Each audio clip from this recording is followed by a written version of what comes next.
Hello friends, welcome to SSC crackers. और इस channel पे फिर से आपका बहुत बहुत स्वागत है। और आज एक बहुत ही इंपॉर्टेंट चीज़ पर डिस्कस करने वाले हैं, ठीक है।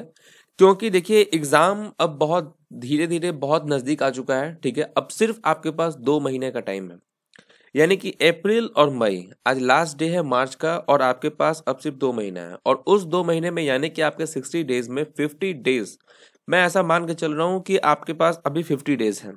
10 डेज हो ही जाते हैं इधर उधर कुछ डिस्टर्बेंस, तो 50 डेज हैं। तो उन 50 डेज में मॉक टेस्ट का क्या स्ट्रैटेजी होना चाहिए, क्योंकि देखिए बहुत सारे स्टूडेंट्स का भी ये प्रॉब्लम चल रहा है कि मॉक टेस्ट में उनके स्कोर नहीं आ पा रहे हैं। उनका स्कोर जो है वो अपने स्कोर के परफॉर्मेंस से खुश नहीं है। जैसे कि उनका स्कोर किसी का 100 से 110 के बीच में है, 120, 130, 140 इस टाइप के रेंज में उनका स्कोर आ रहा है। तो इस वीडियो में बताना है कि किस तरीके से आप अपने मार्क्स को इंक्रीज कर सकते हैं, क्योंकि मॉक टेस्ट में स्कोर आपका इंक्रीज होगा तो इससे दो चीज़ की बेनिफिट होती है। पहला चीज़, आप अंदर से बहुत ज़्यादा कॉन्फिडेंस में रहते हैं कि बहुत अच्छा परफॉर्मेंस आप एग्जाम में भी देंगे। और दूसरा कि जो अभी आपका रनिंग स्टेटस है उसको देखकर वो जज किया जा सकता है कि आपका पढ़ाई किस हिसाब से चल रहा है। तो ये तमाम चीज इस मॉक टेस्ट के स्ट्रेटेजी में आपके साथ बहुत ही डिस्कस करने वाले हैं। तो ये बहुत ही इंपॉर्टेंट वीडियो होने वाला है आप सभी के लिए, आप सभी सीरियस स्टूडेंट्स के लिए जो लोग इस वक्त अपना रिजल्ट सीजीएल 2018 में देख रहे हैं।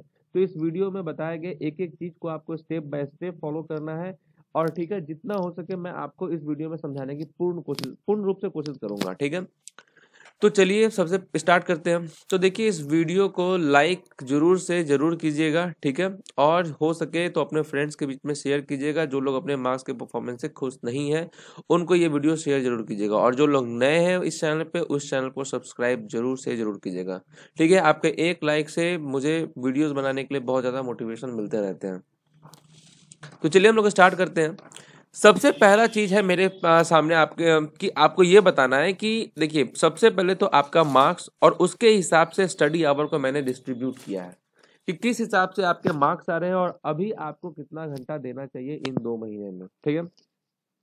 सबसे पहले तो देखिए एक टाइप का मार्क्स जो है जिन स्टूडेंट्स का 100 से 110 के बीच में आ रहा है, इसका मतलब है कि अभी उनका जो परफॉर्मेंस है वो अप टू डेट नहीं है, वो उतना अच्छा नहीं है। और एक चीज मैं आपको और बता दूं कि मैं आपको 2 महीने में यानी कि इन 2 महीने में ये बताए गए मॉक टेस्ट के स्ट्रेटेजी को अगर आप सीरियसली फॉलो करते हैं तो यहाँ से आपका स्कोर जो है मैं आपको विश्वास दिलाता हूँ कि 150 प्लस आपके आ जाएंगे अगर आपने उस चीज को फॉलो किया एकदम।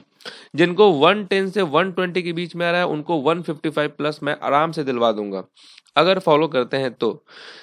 120 से 130 वाले को 160 प्लस, 130 से 140 वाले को 165 प्लस, और जिसको इस वक्त 140 से 150 के बीच में आ रहा है वो डेफिनेटली 170 प्लस अपने मार्क्स को इंक्रीज कर सकते हैं, ठीक है। उनके लिए मैंने टाइम भी डिवोट किया है कि जो इस कैटेगरी में स्टूडेंट्स है उनको 12 से 13 घंटा पढ़ना होगा और पढ़ना ही पड़ेगा, उनके पास कोई दूसरा ऑप्शन नहीं है, ठीक है। क्योंकि उन स्टूडेंट्स को जो है यहाँ पर जो ऑलरेडी जो इतने नंबर आ रहे हैं वो लोग तो अभी ही इतना नंबर ला रहे हैं, तो इस तक पहुंचने के लिए डेफिनेटली इनसे ज़्यादा आवर्स जो है उनको पढ़ने की ज़रूरत है। तो 12 से 13 आवर, जो 110 से 120 के बीच में है उनको 10 से 11 आवर्स, जो 120 से 30 के बीच में है उनको 9 से 10 घंटा पढ़ने की ज़रूरत है, जो 130 से 140 के बीच में है अगर वो 8 घंटा भी पढ़ते हैं तो 165 प्लस वो ले आएंगे। और जिनको 140 से 150 के बीच में अभी आ रहा है वो उनको अगर 6 से 7 घंटा भी वो पढ़े तो डेफिनेटली उनका स्कोर 170 प्लस आ जाएगा। अब कहने का मतलब क्या है कि आप अपना स्कोर कैसे जज करेंगे, जैसे कि आप को 10 सेट आपने दिया होगा, डेफिनेटली दिया होगा। उन 10 सेट का स्कोर किस हिसाब से आया, जैसे कि अगर किसी टेस्ट में आपको 140 आया, किसी टेस्ट में आपको 130 आया, किसी टेस्ट में आपको 120 आया, किसी टेस्ट में आपका 110 आया, यानी कि आपने 4 टेस्ट दिया। चलिए यहाँ पर एक और ले लेते हैं, 140 यहाँ भी आया, यानी कि यहाँ हो गया 0, 4, 8, 11, 13 और 14, ठीक है। यहाँ हो गए आपके 1 2 3 4 5 और 6। अब यहाँ 5 से आप डिवाइड कर देंगे, यानी कि 5 1 जा 1, 5 5 2 जा 10, ठीक है, 8, 128 स्कोर आपका एवरेज होता है। यानी अब आपका स्कोर 128 है, यानी कि आप इस रेंज में है, इसके बीच में है, ठीक है। इस हिसाब से आपको जो है अपना देखना है। इसी तरीके से 10 सेट में आपने क्या डाला, कितना मार्क्स आया, उसका एवरेज निकाल के वो फिर आप इस हिसाब से आप अपना कैटेगराइज कर लीजिएगा कि आप अभी कहाँ स्टैंड करते हैं। ठीक है। नेक्स्ट हम लोग बात करते हैं कि रीजन क्या है। पहला रीजन तो यही है कि कॉन्सेप्ट की कमी है। आप डेफिनेटली जो है कि सारे चैप्टर्स, मैथ्स हो, रीजनिंग हो, इंग्लिश हो, जीके हो, इनका जो है आपने अच्छे तरीके से, आपको अभी भी कॉन्सेप्ट की कमी है, आपने अच्छे तरीके से 2-3 बार नहीं पढ़ा है सारे सिलेबस को, पहला रीजन। दूसरा रीजन ये है कि आप मॉक टेस्ट देते हैं, उसका एनालिसिस आप अच्छे से नहीं करते हैं। जो आपको आता है, मान के चलिए 70 क्वेश्चन आपको आया सही सही, 30 क्वेश्चन आपको नहीं आया, तो आपने 70 जो आपका आज है वो कल भी रहेगा, लेकिन इन 30 क्वेश्चन जो नया है उसको अगर आपने नहीं सीखा तो डेफिनेटली आप फिर गेन कुछ नहीं कर रहे हैं। मॉक टेस्ट देने से कुछ नहीं होगा, उसको आपने गेन नहीं किया। टाइम का डिसमैनेजमेंट हो रहा है। ऐसा हो रहा है कि जैसे कि एक सब्जेक्ट पे 5 घंटा दिया जा रहा है, दूसरे सब्जेक्ट पे 30 मिनट दिया जा रहा है, फिर तीसरे सब्जेक्ट पे आप 2 घंटा दे रहे हैं, चौथे सब्जेक्ट पे आप 1 घंटा दे रहे हैं। तो ये टाइम का डिसमैनेजमेंट की वजह से भी जो है स्कोर नहीं आता है। उसके बाद कि आपके पास कोई नॉट प्रॉपर मटेरियल प्रैक्टिस, आपके पास किसी भी मटेरियल का आपने प्रॉपर तरीके से प्रैक्टिस नहीं किया है।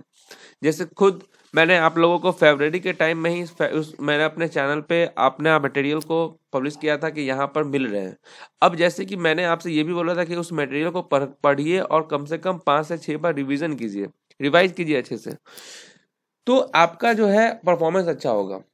दूसरी बात यह है कि आपके पास जो भी बुक है उस बुक को भी आपने अच्छे तरीके से जो है प्रैक्टिस नहीं किया है, थोड़ा थोड़ा प्रैक्टिस किया, उसको रिवाइज नहीं किया। तो एक ये रीजन होता है।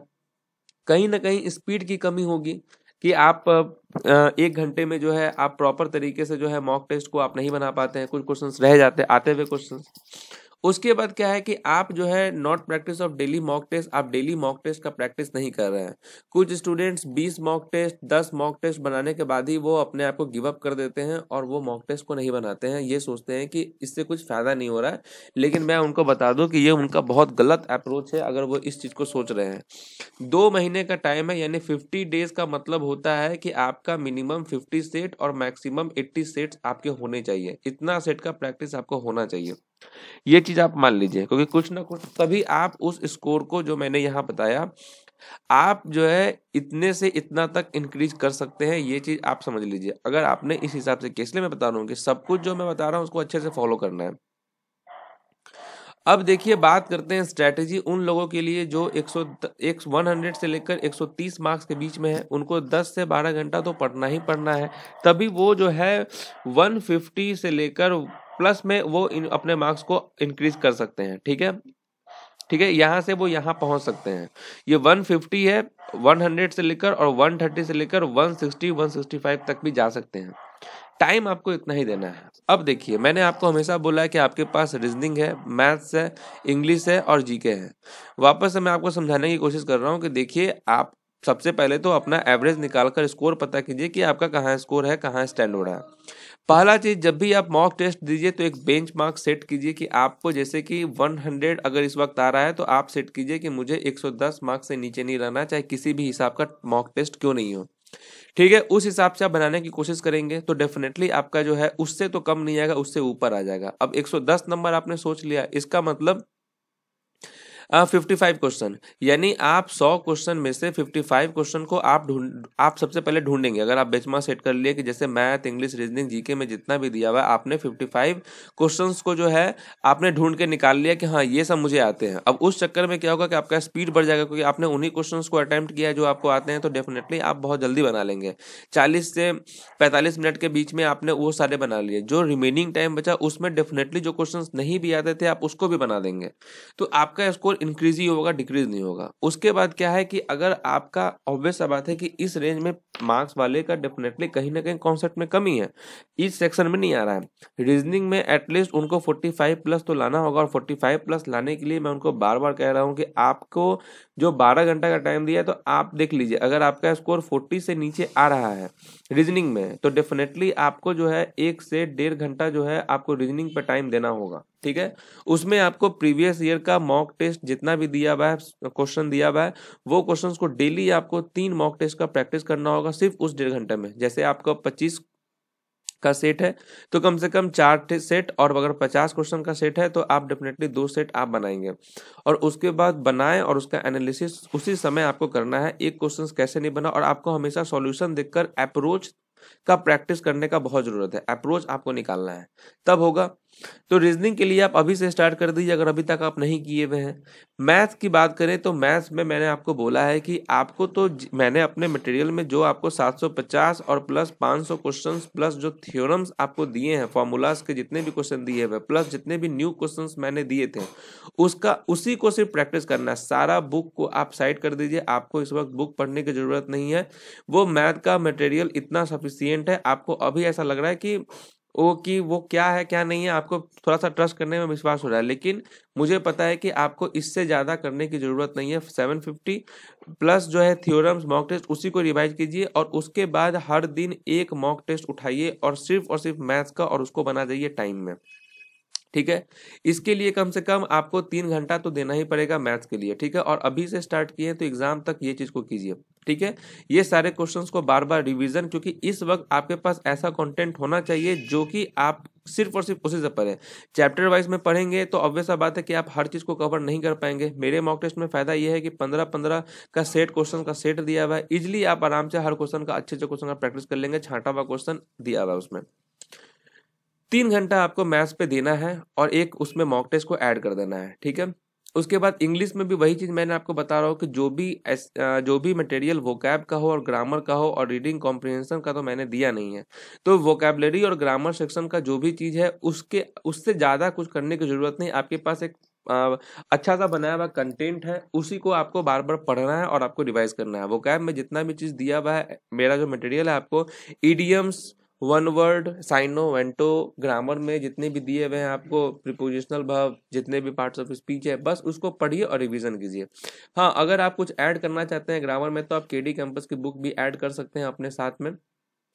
उसके बाद रीडिंग कॉम्प्रिहेंशन जो है उसका आप हल्का सा थोड़ा सा हर दिन 2 दिन, 2-2, 3-3 आप सेट बना सकते हैं उसका। और इंग्लिश का जो है एक पर्टिकुलर जो है आप आराम डेली जो है एक मॉक टेस्ट बनाते रहिए। इंग्लिश पे भी आपको इस वक्त कम से कम 2 से ढाई घंटा देने की जरूरत है। उसके बाद बात आता है जीके का। अब जीके में करना क्या है कि आप जिस बुक को फॉलो करते हैं, जिस बुक को आप पिछले 5-6-7 महीना से फॉलो करें, उसी को बार बार रिवीजन कीजिए। करेंट अफेयर्स पे, स्टैटिक जीके पे और उसके बाद साइंस पे, इस चीज पे आपको अच्छे खासा ध्यान देना है। और जो है और अगर आपने मटेरियल लिया हुआ है तो उसमें जितने भी 1000 प्लस क्वेश्चन है और जितने भी सेक्शन वाइज क्वेश्चन है, वो इतना है कि आपको डायरेक्ट क्वेश्चन वहां से आ सकते हैं। स्टैटिक जीके जो दिए हुए करंट अफेयर, उसको बार बार पढ़िए और बार बार रिवाइज कीजिए इस हिसाब से। और डेली अपने रात के, जैसे कि सुबह स्टार्ट कीजिए रीजनिंग के साथ, उसके बाद आपको स्टार्ट करना है रीजनिंग करने के बाद इंग्लिश करना है, और इंग्लिश करने के बाद जो है आपको मैथ करना है, और मैथ करने के बाद आपको जीके पढ़ना है, और रात में सोने से बाद जो है पहले जो है आपको एक मॉक टेस्ट देना है। रीजनिंग में आपको इन्वेस्ट करना है 2 आवर मिनिमम, इंग्लिश भी 2 से ढाई आवर, मैथ में 3 आवर, जीके में 2 आवर, यानी कि 2-2-4-3, 2-2-4, 2-6-3-9 हो गए। और मॉक टेस्ट में आपको 2 घंटा देना है, 9-2-11 आवर्स आपके हो गए। इतना आपको करते हुए चलना है। कम से कम अप्रैल तो पूरा करके देखिए। अगर आज जितना आपका स्कोर है उस स्कोर में आप खुद इंक्रीज देखेंगे, 20 से 25 मार्क्स का आप इंक्रीज देख सकते हैं फिलहाल 1 महीने के अंदर में ही। इस तरीके से अगर आप करते हैं तो ये चीज आपको अभी से ही करना चाहिए। बात करें अगर जिनको अगर 130 से 150 के बीच में आ रहा है, मतलब कि उनको कॉन्सेप्ट की कमी नहीं है, वो बहुत अच्छे तरीके से अपने मैथ, रीजनिंग, इंग्लिश, जीके सबका अच्छा खासा प्रैक्टिस कर रहे हैं। तो इन टाइप के स्टूडेंट को करना चाहिए कि हर दिन एक आपको मॉर्निंग में मॉक टेस्ट, एक आपको इवनिंग में मॉक टेस्ट, या नाइट में भी मॉक टेस्ट आप दे सकते हैं। ठीक है, यहाँ मॉक टेस्ट और उसका जो है एनालिसिस डायरेक्ट आपको करना इस वक्त चाहिए। सारे बुक को साइड में कर दीजिए। ठीक है, इस वक्त अगर आपके पास मेरा मटेरियल है तो उसमें से वोकैब सेक्शन को आप डेली रिवीजन कीजिए। उसके बाद मैथ का जो थ्योरम दिया हुआ है उसको वहां पर आप डेली रिवीजन के तौर पर रखिए, और आपका जीके का जो दिया हुआ है सेट, वो आपको बनाते रहना है। ठीक है, तो ये सब चीज करना है। उसके बाद हर आपको 2 दिन के बाद एक टीयर 2 का आपको इंग्लिश का सेट बनाना है और एक मैथ का सेट बनाना है, जो इस टाइप के स्टूडेंट्स इनके बीच में जो करते हैं। ठीक है, जैसे कि आपने वीक में 7 दिन होता है, 7 दिन में आपने 2-2 दिन की, मतलब वीक में मान के चलिए आप 2 सेट, अगर 2 सेट जो है आप मैथ का टीयर 2 का, और 2 सेट आपको इंग्लिश का टीयर 2 का आपको सेट बनाना है। ठीक है, बाकी जो टाइम बचे आपके, जो दिन बचा है, उसमें आपको 2 सेट आपको डेली मॉक टेस्ट देना है आपको टीयर 1 का। ठीक है, वो आप किसी भी पब्लिकेशन का दे सकते हैं, वो अच्छा है। ठीक, उसके बाद आपको जो ये जो टाइम बचा उसमें साइड में फिर आपको ये जो मटेरियल दिया है मैंने उससे आपको पढ़ाई करना है। उसके अलावा आपको कुछ नहीं करना है। आपका स्कोर डेफिनेटली जो है इस बार एग्जाम में 160 से लेकर 170 प्लस के बीच में आपका जो है आएगा ही आएगा। इससे ज़्यादा आपको करने की ज़रूरत नहीं है। ठीक है, तो ये आपके सामने कुछ स्ट्रैटेजी हो गया मॉक टेस्ट के। उसके बाद जो है आपको, अगर जो लोग अभी तक परचेज नहीं किए मटेरियल, आप roshanmuz6@gmail.com पे आप मैसेज कीजिए। ये आपका पेमेंट का मेथड है। टोटल प्राइस 799 है और वहाँ पे पेमेंट करने के बाद स्क्रीनशॉट आपको मेल पे करना है। बाकी इन्फॉर्मेशन मैं आपको मेल पे भी दे दूंगा। ठीक है, तो मॉक टेस्ट में इस वक्त बहुत ज़्यादा ज़रूरी है कि आप अपने स्कोर को इंक्रीज कीजिए और इंक्रीज करने के बाद अपने कॉन्फिडेंस को भी वापस आप लाइए। और घबराने की ज़रूरत नहीं है। ये मॉक टू मॉक टेस्ट पे भी डिपेंड होता है कि किस हिसाब का मॉक टेस्ट, वो रिलेवेंट क्वेश्चंस पूछ रहा है मॉक टेस्ट में या इररिलेवेंट क्वेश्चन पूछ रहा है, ये चीज़ आपको समझना होगा। फिलहाल आपको सबसे पहला काम है कि इस वक्त इस वीडियो को देखने के बाद अपने जितने भी सेट दिया है उसका एवरेज निकाल के आपको देखना है कि आप कहाँ स्टैंड करते हैं, किन स्कोर के बीच में करते हैं, और टाइम डिवोशन दे दीजिए और सारे काम को छोड़कर और अब सिर्फ और सिर्फ पढ़ाई में लग जाइए, क्योंकि आपके पास सिर्फ 2 महीने का टाइम है। मैं आपको बोल रहा हूँ कि इस वीडियो को देखने के बाद जब से आप फॉलो करना स्टार्ट करेंगे, जो जो चीज़ इसमें बताए गए हैं, आप अपने स्कोर को वहाँ तक देखेंगे। और जिस दिन आप, और सबसे बड़ी बात कि अगर आपको कुछ बेनिफिट्स हो रहा है तो आप कमेंट करके आप ज़रूर बताइएगा। और आप कमेंट करके ये भी बताइएगा कि हाँ, क्या आप जो है किन किन मार्क्स के बीच में आप अभी हैं और आपको इसको देखने के बाद आपको बेनिफिट पहुंच रहा है या नहीं पहुंच रहा है कुछ दिन अप्लाई करने के बाद। तो मिलते हैं आपसे नेक्स्ट वीडियो में, तब तक के लिए ऑल द बेस्ट।